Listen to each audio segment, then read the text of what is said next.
حابیل اور قابیل نے قربا قربانا، قربا تقرب حاصل کرنے کی کوشش کی، نزدیکی ڈھونڈنے کی کوشش کی۔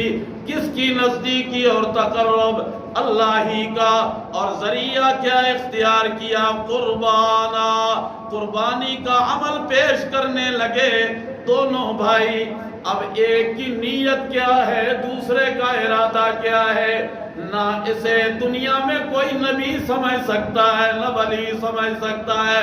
میری نیت کیا ہے آپ کو پتہ نہیں، آپ کا ارادہ کیا ہے مجھے پتہ نہیں، اس لیے کہ دلوں کا حال جاننے والا کون ہے؟ جو اعلان کر کے کہتا ہے للہ۔ اس عمل میں بھی مرضی مقدم کس کی ہونی چاہیے؟ اللہ۔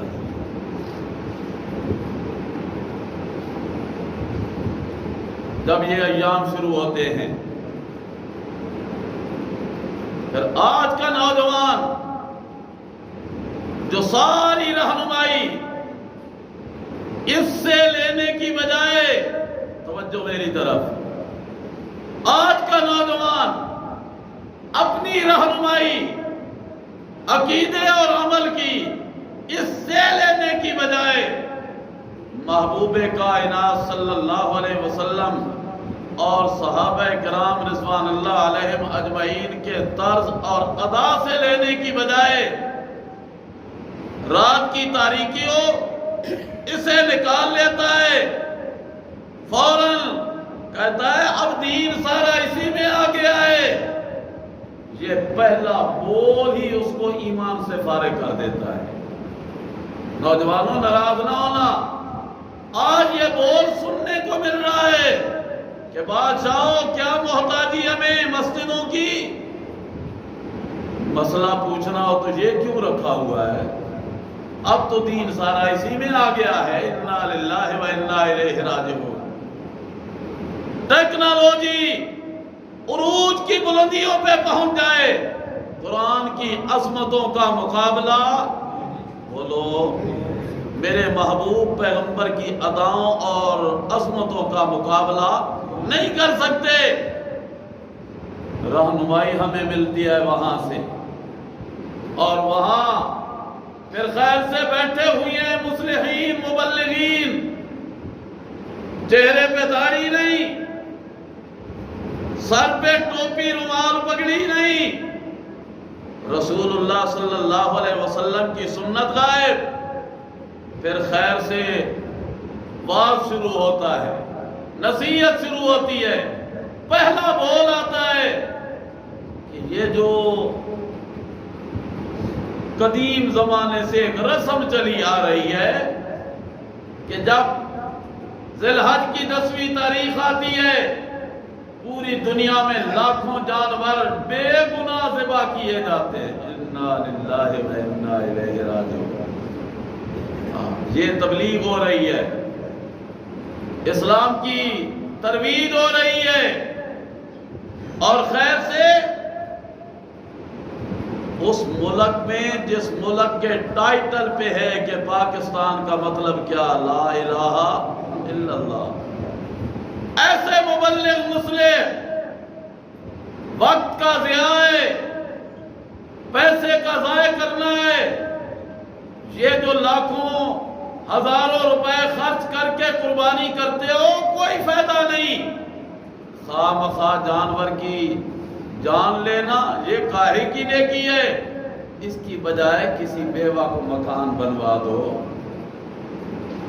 کسی یتیم کا آسرا بن جاؤ، کسی ایسی بچی کو جہیز کا سامان دے دو جس کے پاس وسائل نہیں۔ یہ نوجوان سوچتا ہے اپنے دماغ سے، ویسے بات تو ٹھیک ہے، کیا فائدہ یہ ہزاروں روپے خرچ کر کے خواہ مخواہ جانور ذبح کرنا؟ گوشت ہی تو کھانا ہے نا، سارا سال بھی تو کھاتے رہتے ہیں۔ ایسا کر لیں گے، اگر عام حالات میں کلو لاتے ہیں تو 5 کلو لے لیں گے، بس کافی ہے۔ نہ میرے بھائی، نہ میرے دوست، نہ میرے عزیز، قربانی جتنی میری آپ کی تاریخ قدیم ہے اتنی ہی قربانی کی تاریخ بھی قدیم ہے۔ پتہ نہیں سمجھ بھی آئی کہ نہیں؟ میری آپ کی تاریخ شروع ہوتی ہے حضرت آدم اور آدم کی پہلی نسل سے، سلسلہ اولاد آدم کا، اور اسی اولاد آدم میں بھی ہوں، آپ بھی ہیں، انبیاء بھی ہیں، صلحاء بھی ہیں۔ اور اگر محبوب کائنات صلی اللہ علیہ وسلم کا یہ ارشاد ذہن میں آ جائے اور ہضم ہو جائے، رسول اللہ فرمایا کرتے تھے انا سید ولد آدم، اولاد آدم کا میں محمد سردار ہوں، لیکن ہوں اولاد آدم سے، میرا بابا بھی آدم ہے، میری امت کے لوگوں تمہارا بابا بھی آدم ہے۔ یہ الگ بات ہے کہ اولاد میں کسی کو سرداری مل ہی جایا کرتی ہے، پورے آدم کی اولاد میں یعنی نسل انسانی میں میرے رب نے میں محمد کو سردار بنا دیا ہے صلی اللہ علیہ وسلم۔ تو جب اولاد آدم میں ہیں ہم سب، تو ہماری تاریخ چلتی ہے حضرت آدم سے، تو قربانی کا عمل بھی چلتا ہے حضرت۔ آؤ قرآن کا ایک اشارہ، آخری وقت بس بولے میرے، چھٹا پارہ ہے، 9واں رکوع ہے، پہلی آیت ہے۔ رب کریم فرماتے ہیں وَاتْلُ عَلَيْهِمْ نَبَأَ ابْنَيْ آدَمَ بِالْحَقِّ، اے میرے آدم کے 2 بیٹوں کا قصہ سنائیے۔ آدم کے ایک بیٹے کا نام حابیل ہے، دوسرے بیٹے کا نام قابیل ہے، دونوں بھائیوں کا ہو گیا جھگڑا۔ اس جھگڑے کے نمٹانے کے لیے حضرت آدم نے فیصلہ کر دیا، اے میرے بیٹو، اس فیصلے میں حق پہ کون ہے، جھوٹا کون ہے، سچا کون ہے، حق پہ کون ہے، باطل پہ کون ہے، کس کی بات صداقت پہ مبنی ہے، کس کی بات کذب پہ مبنی ہے، جھوٹ پہ مبنی ہے۔ آؤ میں تمہیں ایک طریقہ بتلاتا ہوں، طریقہ یہ ہے کہ دونوں اپنے اپنے مال لے کر رب کے نام پہ قربانی کرو۔ کیا کرو؟ کس کے نام پہ؟ کس کے نام پہ؟ تو قربانی کس کے نام ہونی چاہیے؟ اللہ ہی کے نام پہ۔ پہلی بات اللہ کا قرآن کہتا ہے اذ قربا، یاد کیجئے وہ وقت جب دونوں بھائیوں نے، حابیل اور قابیل نے، قربا قربانا، قربا تقرب حاصل کرنے کی کوشش کی، نزدیکی ڈھونڈنے کی کوشش کی۔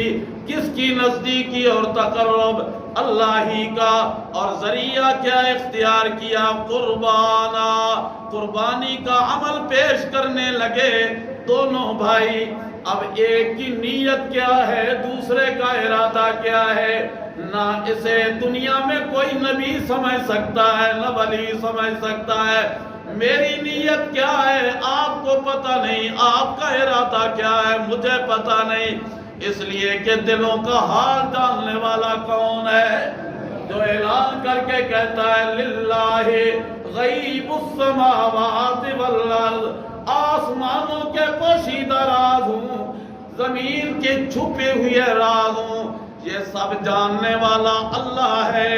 زمین و آسمان کیا ہوتے ہیں وہ تو کہتا ہے انہ علیم بذات الصدور، وہ تو سینوں کے راز جانتا ہے، بھید جانتا ہے، چھپے ہوئے خیالات کو جانتا ہے۔ اللہ کریم فرماتے ہیں میں جانتا تھا کہ دونوں کی نیت کیا ہے، فَتُقُبِّلَ مِنْ أَحَدِهِمَا وَلَمْ يُتَقَبَّلْ مِنَ الْآخَرِ، ایک کی قربانی قبول ہو گئی، دوسرے کی قربانی رد ہو گئی، مردود ہو گئی۔ یہ ان شریعتوں کی بات ہے۔ ہماری شریعت، ہمارے نبی کی امت، میرے رب نے بہت بڑی چادر پھیلا دی ہے، بہت بڑی چادر، پردے والی چادر ہے، میرے عملوں پہ بھی، آپ کے عملوں پہ بھی، پوری دنیا کے عملوں پہ۔ نہیں ظاہر کرتا میرا اللہ، لیکن ایک دن آئے گا جس دن سب کچھ ظاہر ہو جائے گا، اور وہ قیامت کا دن۔ رسول اللہ اکثر دعا فرمایا کرتے تھے، امت کو بھی تلقین کیا کرتے تھے، اور ہمیں بھی رب سے یہی دعا مانگتے رہنا چاہیے، اللہم استر عوراتنا، اللہ پردے والی چادر نہ ہٹانا، اگر پردے والی چادر ہٹ گئی تو میرا سارا عیب کھل جائے گا، آپ کے سارے عیوب سامنے آ جائیں گے۔ اللہ یہ ہمارا تیرے ساتھ معاملہ ہے، پردے والی چادر قائم رکھنا۔ فَتُقُبِّلَ مِنْ أَحَدِهِمَا وَلَمْ يُتَقَبَّلْ مِنَ الْآخَرِ، لیکن پہلی شریعتوں میں یہ تھا کہ سامنے پتہ چل جاتا قربانی عمل کس کا قبول ہے کس کا رد ہے۔ طریقہ کیا ہوتا؟ آسمان سے آگ آتی، اور وہ آگ آ کے جس کی قربانی کو ختم کر دیتی، جلا دیتی، وہ قربانی قبول، اور جس کی وہیں پڑی رہتی خالی ہاتھ آگ واپس ہو جاتی، وہ قربانی مردود ہوتی۔ اگر یہ عمل یہ حکم آج بھی ہوتا تو پھر میرے بھائی نہ میں منہ دکھانے کے قابل ہوتا، نہ آپ منہ دکھانے کے قابل ہوتے، ہر ایک منہ چھپا چھپا کے چلتا۔ اللہ اس چادر کو قائم رہنے دینا۔ فَتُقُبِّلَ مِنْ أَحَدِهِمَا وَلَمْ يُتَقَبَّلْ مِنَ الْآخَرِ، حسد کی آگ میں جل کے کہنے لگا لَأَقْتُلَنَّكَ، میں تجھے قتل کر دوں گا، میری قربانی قبول کیوں نہیں ہوئی؟ اس نے کہا میرے بھائی اس میں میرا کیا قصور ہے، یہ تو میرے رب کا اپنا فیصلہ ہے، لیکن ایک بات ضرور ہے، انما یتقبل اللہ من المتقین۔